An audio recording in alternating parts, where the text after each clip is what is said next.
Hello student, myself Muhammad Wasim Anjum and you are watching my YouTube channel Real Concepts. In this video you will learn about electropositive character of metals, trend of electropositivity in periodic table and relationship between electropositivity and ionization energy. Electropositive character of metals. Metals have a tendency to lose their valence electrons. Metal की ये खसूसियत है कि वो अपने valence electron को loose कर सकते हैं. This property of metal is termed as electropositivity और मेटेलिक करैक्टर. मेटल की इसी प्रॉपर्टी को हम इलेक्ट्रोपॉजिटिविटी या मेटेलिक करैक्टर कहते हैं. कोई मेटल एटम जितना इजीली इलेक्ट्रॉन, जितना आसानी से अपना इलेक्ट्रॉन लूज कर देता है, वो उतना ज़्यादा इलेक्ट्रोपॉजिटिव होता है. और जितने नंबर ऑफ इलेक्ट्रॉन्स कोई एटम लूज करता है वो उसकी वैलेंसी कहलाती है. The most easily a metal lose its electrons the more electropositive it is. जितना इजीली वो इलेक्ट्रॉन को लूज करेगा उतना ज़्यादा इलेक्ट्रोपॉजिटिव होगा. The number of electron lost by an atom of metal is called its valency.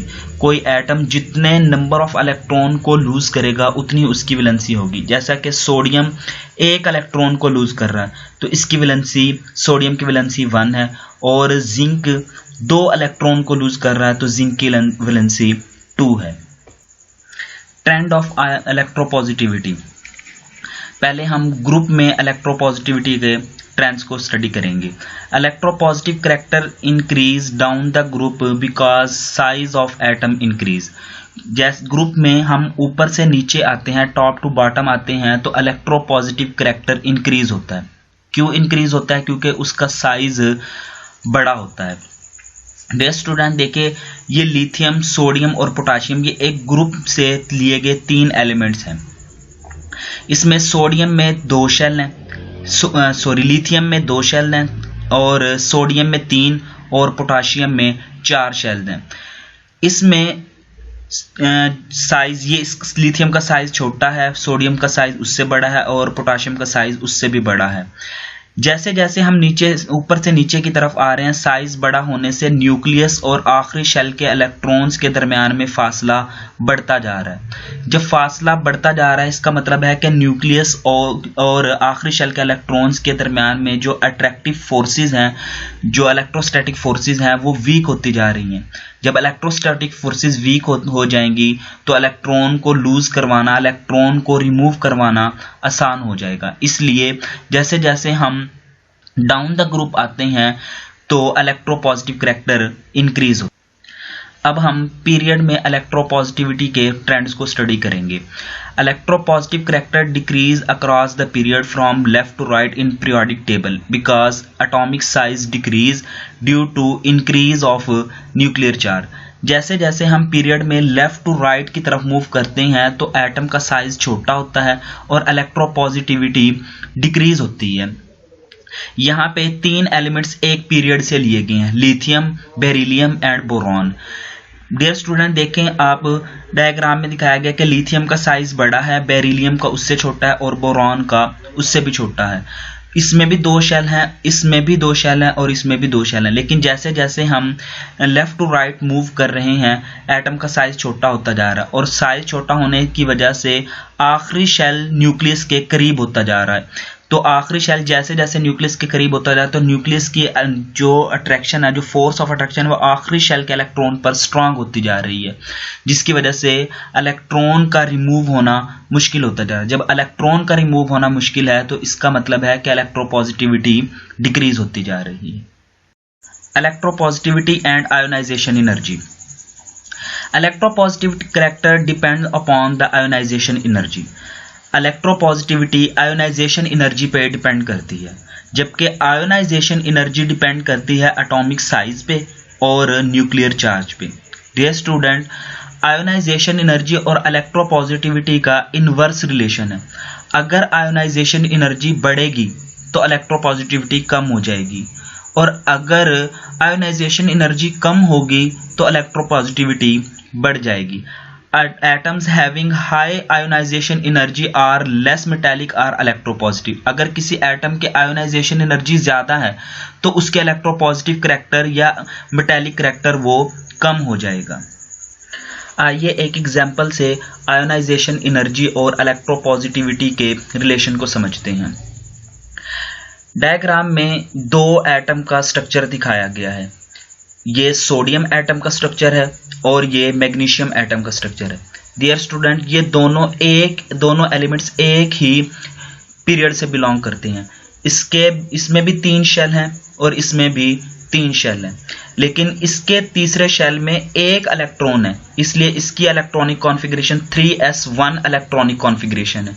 और इसके तीसरे शेल में 2 इलेक्ट्रॉन हैं और इसकी जो इलेक्ट्रॉनिक कॉन्फ़िगरेशन है वो 3s2 इलेक्ट्रॉनिक कॉन्फ़िगरेशन है।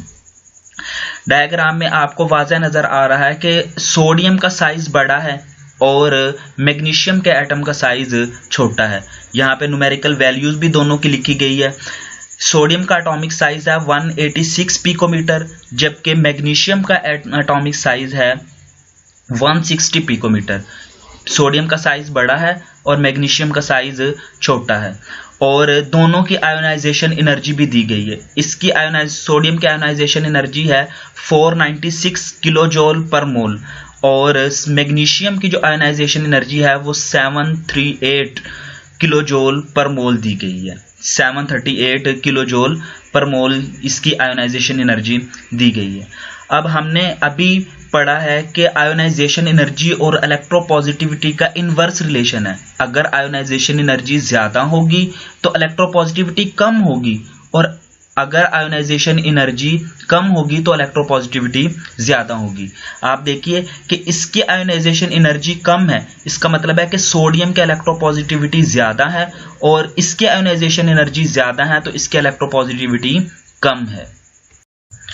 डियर स्टूडेंट, आपको याद होगा 3rd चैप्टर में हमने आयोनाइजेशन एनर्जी के बारे में बहुत डिटेल से पढ़ा था। हमने पढ़ा था कि जब किसी एटम के आखिरी शेल से फर्स्ट इलेक्ट्रॉन रिलीज होता है, वो खारिज होता है, तो हम कहते हैं कि ये फर्स्ट आयोनाइजेशन एनर्जी है। और अगर सेकंड इलेक्ट्रॉन रिमूव करवाया जाता है तो हम कहते हैं कि ये सेकंड आयोनाइजेशन एनर्जी है। और अगर थर्ड इलेक्ट्रॉन रिमूव करवाया जाता है तो हम कहते हैं ये थर्ड आयोनाइजेशन एनर्जी है। यहाँ पे बहुत इंपॉर्टेंट क्वेश्चन एग्जाम्स में पूछा जाता है, why the second ionisation energy of magnesium is higher than the first one. Magnesium की second ionisation energy first ionisation energy से ज़्यादा क्यों होती है? Second ionization energy of magnesium is higher than the first ionization energy. It becomes very difficult to remove second electron from the magnesium ion as a nuclear charge attract the remaining electron strongly.